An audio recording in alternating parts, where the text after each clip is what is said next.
কতবার দোয়া ইউনুস পাঠ করলে গায়বী সাহায্য পাবেন আপনি? আল্লাহ রাসূল সাল্লাল্লাহু আলাইহি ওয়াসাল্লাম তিরমিজি শরীফের বর্ণনা বলেন, 3505 নম্বর হাদিস। আল্লাহ রাসূল বলছে, যারা দোয়া ইউনুস পাঠ করে আল্লাহ পাকের কাছে কোনো কিছু চায়, আল্লাহ পাকের কাছে সাহায্য প্রার্থনা করে, আল্লাহ রাব্বুল আলামিন সঙ্গে সঙ্গে তাকে সাহায্য নাজিল করে। অনেক মুহাদ্দিস, অনেক মুফাসসির এই আয়াতটাকে, এই দোয়াটাকে দোয়া ইউনুসও বলে থাকেন। এটা আল্লাহ রাব্বুল আলামিনের গায়বী সাহায্য পাওয়ার একটি অন্যতম একটি দোয়া। তিরমিজি শরীফের বর্ণনায় আল্লাহ রাসূল সাল্লাল্লাহু আলাইহি ওয়াসাল্লাম বলেন, আমার ভাই ইউনুস আলাইহিস সালাতু ওয়াসসালামকে যখন নৌকা থেকে যখন সাগরে নিক্ষেপ করা হয়েছিল, নৌকা থেকে যখন তাকে সাগরে নিক্ষেপ করা হলো, তিনি পানির নিচে পড়ে গেলেন। পানির গভীরে যাওয়ার পরে তাকে মাছ খেয়ে ফেললেন। তিনটা অন্ধকারের মধ্যে তিনি পড়ে গেলেন, পানির অন্ধকার, মাছের অন্ধকার, রাতের অন্ধকার।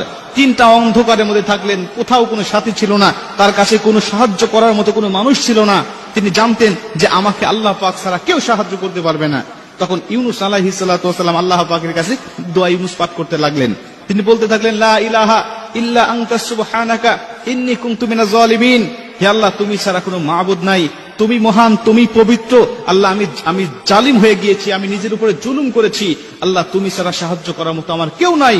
আল্লাহ রাব্বুল আলামিন তাকে মাছের পেট থেকে আল্লাহ পাক তাকে হেফাজত করলেন। আল্লাহ পানির অন্ধকার থেকে তাকে আলোতে নিয়ে আসলেন, রাতের অন্ধকার থেকে আল্লাহ দিনের আলো দিলেন। তিনি মুক্তি হয়ে গেলেন, তিনি আল্লাহ পাকের শুকরিয়া আদায় করলেন।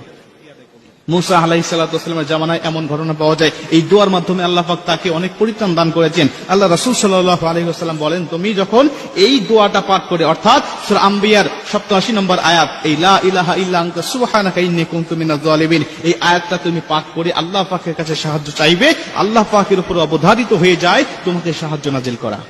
অনেকে বলতে পারেন, হুজুর কতবার তেলাওয়াত করবো? আমাদের সমাজে বলে যে 100 বার, 1000 বার, বা 1 লক্ষ, বা 16,75,000, বিভিন্ন সংখ্যা আমাদের সমাজে কিন্তু বর্ণনা আছে। কিন্তু আল্লাহ রাসূল সাল্লাল্লাহু আলাইহি ওয়াসাল্লাম বলেন, আমলের সাথে, ইখলাসের সাথে যদি কোনো আমল করা হয়, এটা একাধিক করার প্রয়োজন নয়। আখলিস দীনাকা ইয়াকফিকাল আমালুল কলিল, আমল যদিও অল্প হয় কিন্তু ইখলাস যদি তার ঠিক থাকে, ওয়া ইয়াতাওয়াক্কাল আলাল্লাহি ফাহুয়া হাসবু, আল্লাহর উপরে যদি পরিপূর্ণ তাওয়াক্কুল তার থাকে, আল্লাহ রাব্বুল আলামিন অল্প আমলেই তার দোয়াটাকে কবুল করতে পারে। আপনি